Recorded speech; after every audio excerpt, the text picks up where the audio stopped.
This is the Business Storytelling Show with Christoph Trapp. Name a top 20 storytelling podcast and a top 5% podcast globally. Christoph chats with thought leaders and experts to share tips and tricks that can help you tell your company's stories better to drive business results. Available wherever you listen to podcasts, live streamed on major social media channels, and part of the DB&A television network, available on most U.S. television sets and streaming on Roku and Amazon Fire. Here's Christoph with today's episode. Let's go. Let's go, business storytellers. Hey, how's everyone doing? Today we want to talk about Google Ads, and I ran across this latest book here, Google Ads Blueprint. Rokas Golcas. That's his first book in English. Super impressive. Certainly, you know, I'm a second language English speaker. Grew up in Germany, and now I speak English and write English books all the time. But certainly that is an accomplishment. But we're not here to talk about language. We're here to talk about Google Ads.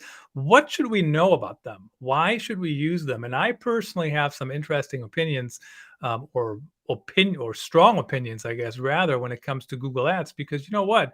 If I'm spending money on ads, I want to see results. I just ran a new campaign in WordPress. WordPress now has belays, so you can directly promote your posts while you're in the WordPress app, which is now called the Jetpack app, and you can promote your content. And I spend $10 for one click. Not worth my time, in my opinion. But let's find out. What should you know about Google Ads? How do we use it in our marketing strategy and make it a success? Rokas, welcome to the show. Hey. Hey, really glad we connected. Thanks for writing the book. Thanks for sending a review copy. Really appreciate it. Very interesting read. Very comprehensive. But tell me, what I just mentioned, the story about Google Ads, is that uncommon? Am I just a cheap old German, or is that, do people look at it that way? Yeah, that's a good story. I'm not sure whether you advertise on Google with the WordPress story, but it does happen. I mean, clicks can vary from several cents to several $100s. I think lawyers and like law firms type of keywords are up to $500 a click. That's because of competitiveness. In general, this is usually the high cost per click is because of high competitiveness, but it is also sometimes because people don't know what they're doing. It's quite easy to set up Google Ads account. I mean, they offer lots of guides and everything, but as with everything, you need to know what you're doing. Otherwise, you'll just end up spending $10 a click like you did. So yeah, it does happen, but if you know what you're doing, or at least read a few blogs, then it shouldn't be the case. Well, you do hold the record of the quickest guest telling me I don't know what I'm doing. And I don't necessarily disagree with you. Honestly, that was not a Google ad campaign. It's like a new thing within WordPress that you can use. But I totally can sympathize with your comment about you can just go in and set up a Google campaign, but if you don't know what you're doing. So it is super easy to set up, but how do we know what we're doing? I mean, do we need to hire somebody, or do we just read your book? Or like, how do we learn, other than just learning as you're going, on how to run a good Google campaign, Google Ads campaign? Well, I don't want to promote my own book. Maybe I should, but the thing is that the Google Ads, at least the search part of it, is when you're Googling and there's an ad on Google search. The basics of it, or the foundation of it, didn't change from the day it was was born. There's a bunch of features, there's a bunch of stuff, the conversions and AI and stuff like that. But the core of how Google search works, or Google Ads, haven't changed. So I think at least 70-80% of the the core stuff haven't changed since, I don't know, 2005 or whenever they were introduced. So yeah, there's a core thing you have to decide about keywords, and if you do, then yeah, you can read a blog, you can read my book. Obviously, it's just more extensive, more examples, I would say. There is one or two things to know about the structure and how you structure accounts. For example, you can have one keyword, or you can have 100 keywords, and that difference case by case. And if you if you want to spend some time and learn, sure, you can, read the book, get some courses and read some blogs. But if you don't want to spend the time, it's better to hire someone. I think that's one of the things that I always appreciate is there's experts in everything, right? I mean, I'm not going to call myself an expert, but maybe I will, right? Like I'm a content marketing person, and I'm good at that, and I'm not necessarily good at everything else under the sun, but I know how to do that. I know how to do a podcast and all those different things. Just a friendly reminder, everyone, we are live streaming to Amazon, and right there on the top, that's if you're not watching on Amazon, you can just scan that link and go right to my Amazon store. Of course, everything you see around me, the backdrop, the microphone, everything, the lights, everything that's lighting me up here is all available in my Amazon store. Of course, Rock's book as well, Google Ads Blueprint, an easy to follow guide for you to learn Google Ads. So, the one thing I found interesting, and I'm a big fan of remarketing. Of course, remarketing does there's a requirement, right, that I have to send people to my website. Otherwise, it's not going to work. If I don't have a good audience, or at least the right audience, relatively big, it's not going to work. So talk about the place of remarketing when it comes to content strategy, especially.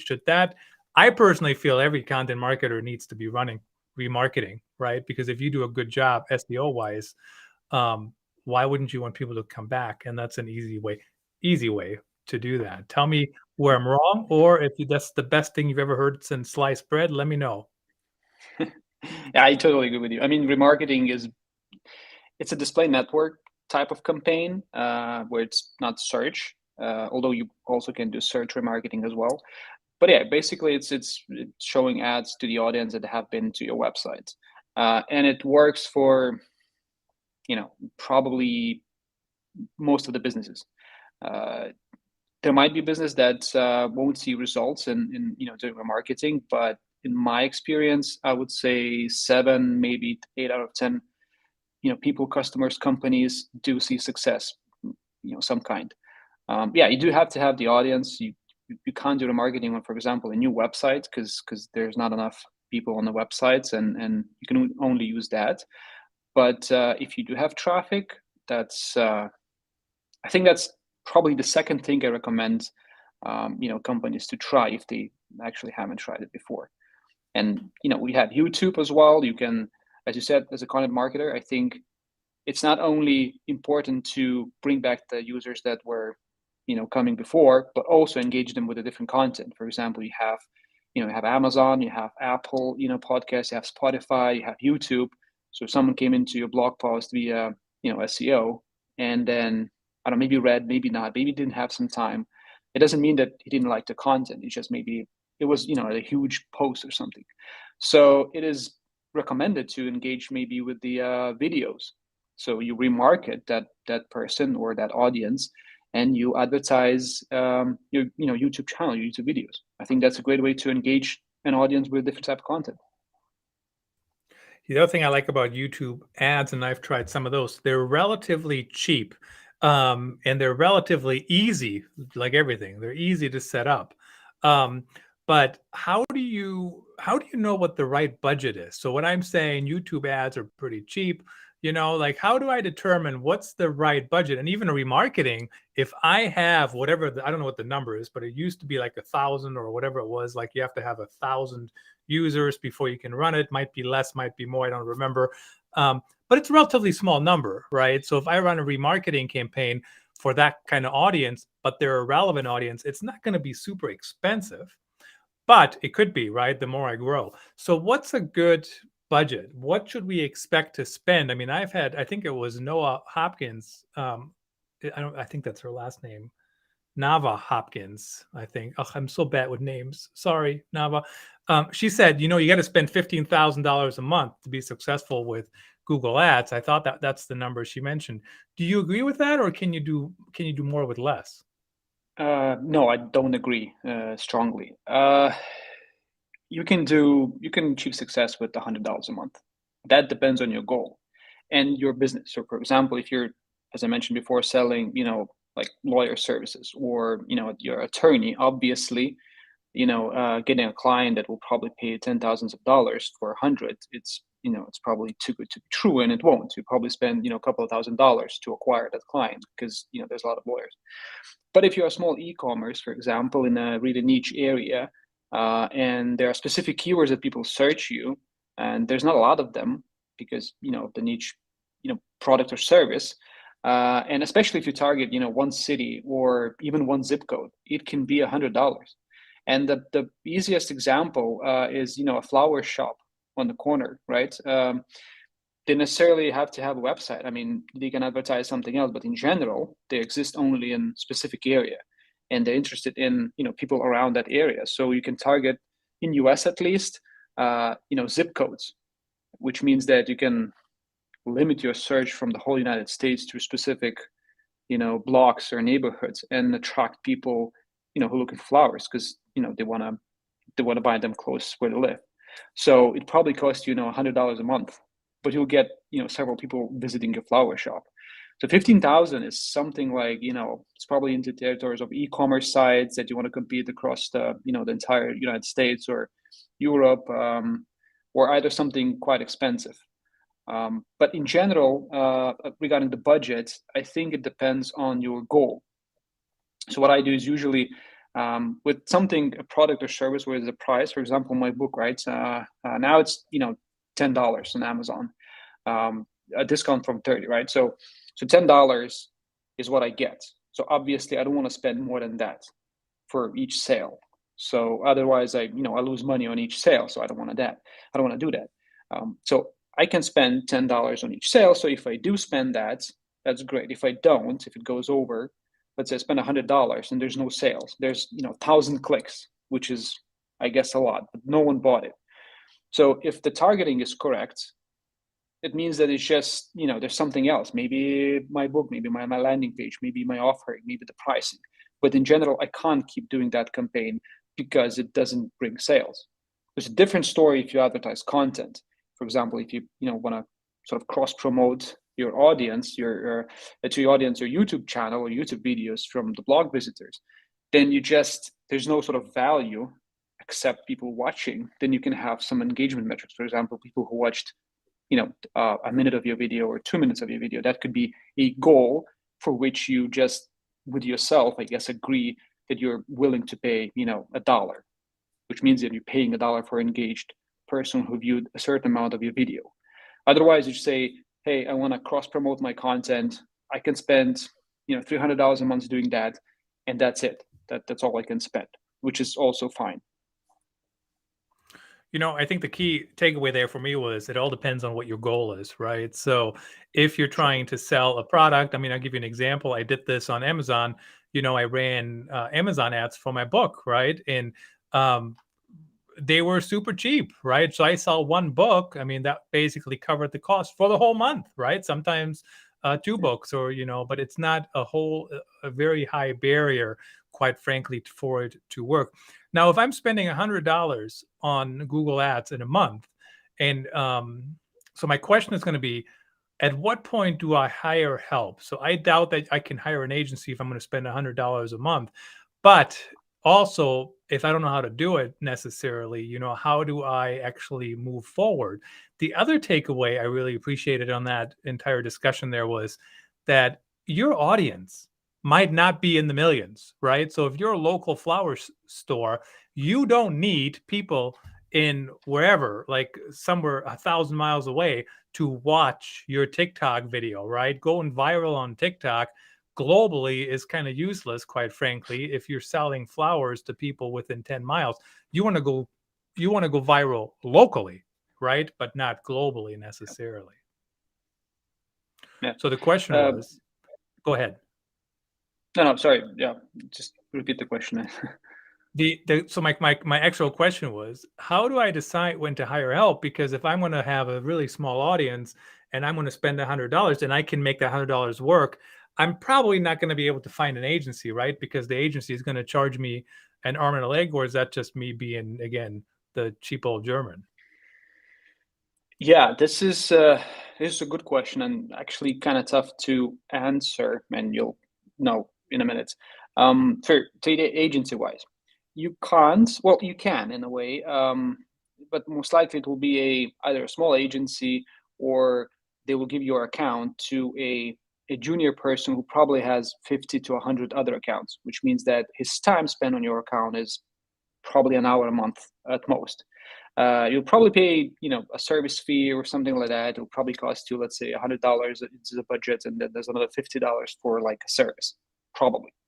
That's not a good thing, because it's not guaranteed that the person who handles your account does a good job, because you're a low budget account. Agency prioritizes huge accounts. So for me, I say either you do it yourself or you hire a freelancer.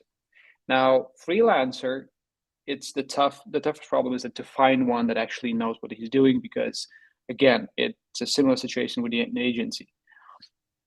I would probably try to figure it out myself, but that will depend on how much time I have and whether I want to learn. If not, I'll probably try to not find freelancer, but someone not online, let's say you're based in the US and you find someone in Europe. I'll probably try to scout around and find out if someone from my circle does that or wants to learn. This will help you communicate more, and it will be not only a sort of business relationship, but a little bit personal. Maybe someone recommended someone. Maybe that person wants to learn ads and sort of experiment a little bit. So your ad can be a step into the Google Ads world, and you can agree and you can chat, each week. But I think for me, that's the two options I have from my experience. Yeah, very interesting. Now, the other thing that comes to my mind as I'm listening to you here is and you already mentioned content campaigns a little bit, and then you have, more bottom of the funnel sales kind of campaigns. But for what part of the funnel are Google Ads the best, or can you use them for all of the different stages? Good question. Short answer for all. The key differentiator, I would say, from the platforms like Facebook or TikTok or any other platform that ads is that with Google search, at least, everything is based on the search itself. It's a pro and a con at the same time. The pro is that someone tells you exactly what they want, right? If someone searches, men's blue leather shoes, you know what they want. So if you have that, you just advertise, right? Same with the content, same with everything else, right? If someone searches for it, most likely, eliminating the research phase of it, like maybe someone just curious, but in general, they want something. Now, the con of it is that if the service or a product is new and no one knows about it, no one's searching for it, which means there's no traffic. So then you need to use Facebook or other platform. But in general, you can advertise any service, product, or content that people actually search. Now, even for a blog, there's a type that is called dynamic search ads, which basically kind of makes your job a bit easier. And actually, now I'm thinking about it. If you want to advertise blog or content, I think that's probably the easiest campaign to do on yourself, because it basically, you give Google the link, let's say your whole blog, and it kind of takes the content, sort of reads it, like similar to SEO, and then shows your ads on a long tail keywords. And it's actually pretty good. You don't need to manage it, because it kind of writes the ads itself based on the content. Maybe you have to input one or two headlines, but it's pretty easy. And it sort of takes your content and constantly advertise for the people who search the phrases that are in that content.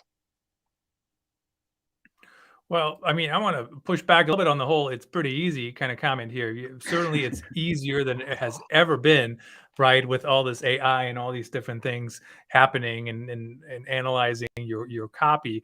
But I find writing headlines for ads of any kind, especially Google ads, harder than anything, right? Because you're typing and then it's like, oh, out of space, and you're like, I need like 2 more words, like there's never enough room. How do you make sure, how do you learn that art? Yeah, you just touched upon I don't know how you call it, like a pretty hard topic. Well, I use the structure. It kind of helps me. It's just basically an Excel file with like a table where you have the keywords and you have the ads right next to it. It's in the book as well. It's pretty easy thing to do. But I've kind of found, well, teaching as well, is that it's a bit easier for people to work in Excel because they're more familiar with the Excel itself than the platform. So it's kind of a less pressure, I would say. But you basically try to write the headlines, the short ones, which is about 30 symbols, looking at the keyword, which makes it a lot easier. So basically, sometimes it's just the keyword or the phrase itself. And then you go into like, I don't know, just other sort of marketing phrases that you input. Over time, it gets easier. After writing, thousands of ads, you just kind of start thinking in the short phrases terms. It's similar to, your blogging as well, right? So the first blog took you, a day. The next 10 took you half a day, and maybe now you write a blog in 2 hours. So it's kind of similar. But interesting enough, and this is quite a secret, and I think publicly you're the first one, and whoever listens will out. I'm kind of working on a tool that actually will help that. I don't want to say more, partly don't want to jinx it as well, but work on a tool that actually will help write ads in all the languages based on the keywords. So it's not something you see on the AI-based copy things, because first of all, they don't do ads. And second of all, you have to copy paste. So what we'll do, will probably just make sure.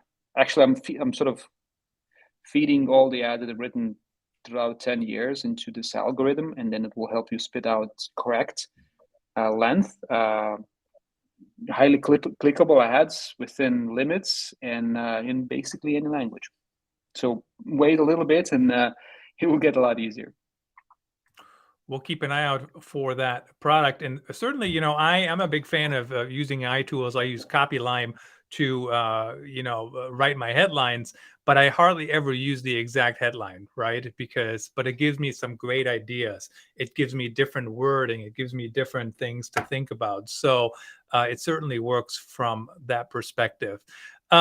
Talk about branded search a little bit. I know we have that debate going on all the time. How do you need to run ads for your brand name? And certainly, I think it was Basecamp who ran an ad once and said, we have to run an ad because everybody else is bidding on our name, or something like that. So do you have to do that, or what's your opinion on branded search in Google ad campaigns? Good question. Yeah, that's two camps. Should you or should you not? Yeah, I think you should. Short answer. The key reasons is that it's cheap. The quality score, which Google measures how much you pay, is really good because it's your brand keyword. So you don't pay a lot unless there's like millions of searches. But in general, it's pretty cheap to run. You can compare to SEO, because that's one of the arguments people against bidding use. Well, we rank at the first position on the organic search. Why we should bid on our brand terms, because we rank there already. But first of all, is that there are 4 positions above the search results, above the organic search results. So as you mentioned, the competitors can be bidding on that keyword, and you have to do something about it. Now, the other thing is that what I like as a marketer is that in the organic search, you can control the link. The link that you click on your brand search term in organic search is probably the homepage. You also can control the message, right? It's basically the page title. Now, in the ads, if you bid, you can control the message, so you can say whatever you want and change whenever you want it. And at the same time, you control the landing page, meaning that sometimes you may want to direct people to an offer or a new product, or a different page rather than the homepage, and maybe sell something else. Because people who search your brand are people probably who are familiar with you, either visited your website or heard somewhere. So should they go to the homepage? Maybe, or maybe they can go to a different page, which you can control. So for me, that's the biggest reasons to bid on the brand.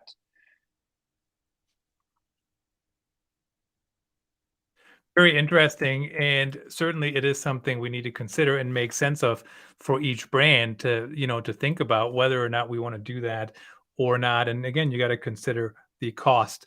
In the last minute here, Sure. Tell us, how do people connect with you? Do you take clients? Who do you work with? Anything else you want to share? And certainly, I do appreciate you coming on the show. Good luck with the book, and certainly I would recommend that Thanks. you can also check out my my Amazon video on the Amazon landing page for the book as well. So really appreciate you making the time today. Sure. Thanks a lot for having me. I do work with clients less now because I was writing a book, but I was sort of starting to think more and more, develop my blog, which I started in autumn, and, write more books like that and sort of share my knowledge, with English speaking people, because I used to blog now in Lithuania, where, local language. I have 3 or 4 books out in that language. And I thought to myself, it's a pretty good challenge to write a book in English and, share my knowledge with the broader audience. So, that's the goal. And I guess clients, sure, if I find the business interesting and challenging, of course, I can work with them, because it's always interesting to learn. And that's how I get my experience and the knowledge.